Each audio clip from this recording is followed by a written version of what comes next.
Hello guys, we are Tatiana, Jimena and Kenny and we are going to talk about the Central Cemetery of Bogota. Historically, in every Spanish colony, citizens had the custom of burying the dead in churches until the 19th century. The first initiative to build cemeteries on the outskirts of cities was included in the first law of 1787 issued by King Carlos III, although it wasn't taken until a long time later. In Colombia, the Cementerio Central was built by Pío Domínguez and Nicolás León after Dan Simón Bolívar signed a decree for the construction of the cemetery on October 50 in 1827. This cemetery used to be called Cementerio Central. It started working in 1836 by Governor Rufino Cuervo during the presidency of Francisco de Paula Santander. However, the cemetery had been in use since 1832. The Spanish engineer and military officer Domingo Esquequi, who came to Bogota to help rebuilding the city after the 1785 earthquake, he was in charge of preparing the plans. In 1888, the exterior gallery was built, and between 1904 and 1905, the Bogotan architect Julian Lombana was asked to elaborate a cover to replace the original. The new cover was adorned by a statue of the time god Kronos that has a hourglass on its right side and to the left a scythe. The Central Cemetery is located between 24th and 26th Streets and from Transversal 17 to Carril 22 in the town of Los Mártires of Bogota. The cemetery was built adjacent to the facilities of the British Legion that supported independence granted in 1829 and later designated for the cemetery of English subjects. The complex is divided into three areas, called globes and identified with letters as follows. Globe A constitutes the old sector of the cemetery. Globe B is the sector where the vaults are located, and Globe C were mass graves for nameless, and it is currently the Renacimiento Park. The columbariums are an iconic work by Beatriz González about violence in Colombia built in 1946. The place rescues the memory of all those people who were buried there from the moment the Central Cemetery was built in the 19th century, including the anonymous victims of the Bogotas. At the sixth ordinary session of the National Council of Cultural Heritage, the decision was made to include the columbariums and anonymous auras, in which Beatriz González elaborated new funeral plaques with human silhouettes to pay tribute to the dead of the Bogotas, within the Declaration of Cultural Interest of the National Scope of the Central Cemetery of Bogota.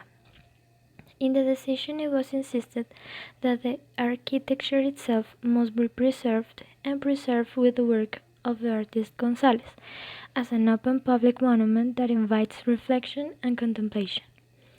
The mayor of Bogotá, in charge of Enrique Peñalosa, was obligated to guarantee the preservation of the four funeral pavilions. However, he was indisposed and in frontal opposition to the decision since he intended to build a park on the land. Fun facts.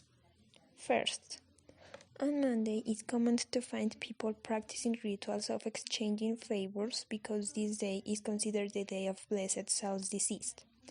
And November is also a time of the year when a large number of people is looking for favors because it's the month of saints. Second, if you are a lover of the architecture and arts, you can visit this place and dazzle with the tomb of Francisco José de Paula Santander, located on Central Boulevard, who was an ex-president of Colombia and the inventor of the Central Cemetery. Third, the tomb of Luis Carlos Galán Sarmiento has been visited by a lot of Colombians who admired him and wanted him to be the president of Colombia, but who was murdered in Soacha on 1989. Fourth, also the tomb of Julio Garavito Armero, who is the man that appears on 20,000 bill, and also a renowned scientist and astronomer from Bogota, who is considered one of the most important of all the time. The favor that the people who visit him are economic. Fifth, the tomb of Carlos Pizarro León Gomez, who was murdered on 1990, is characterized because people of Bogota have faith in him. People said that he has fulfilled several hundred favors, and curiously, the tomb is located on the right end of the cemetery, and not on the left, where commonly left leaders buried their rest. 6. Tomb of Leo Kopp, founder of Bavaria, is one of the most remarkable in the cemetery. It has a golden sculpture. According to a popular belief, this German should be asked for favors in the year. The believers assure that for the kindness that he had with those who most in need and for the one that he is characterized in life, after his death he has interceded for those who need. 7. The writer Rafael Pombo died on May 5, 1912, recognized for his traditional poems and fables for children, also rests in this place. Pombo, who wrote for pleasure and not for money or fame, never published his work. However, 4 years after his death, it was published his relatives, being welcomed by hundreds of Colombians from all eras until today. 8. Orestes Indici, Italian by birth and author of the music of Colombian national anthem, also has his reserved space in this cemetery. 9. For having committed suicide, the body of José Asuncion Silva had to wait for years to be buried in the sarcophagus in which he now rests. The Catholic Church considered it a mistake for someone who took his own life to enter this cemetery. 10. Most of the presidents who have had Colombia are buried in this cemetery, like Eduardo Santos, Gustavo Rojas Pinilla, Alfonso López Pumarejo, Alfonso López Michelsen, and Marco Fidel Suárez. Down the corridor of the former presidents, you will have the sculpture of La Piedad, to honor the memory of José Ignacio Lago, a young man who was sent to make this sculpture in Rome by his family after he died in Hamburg.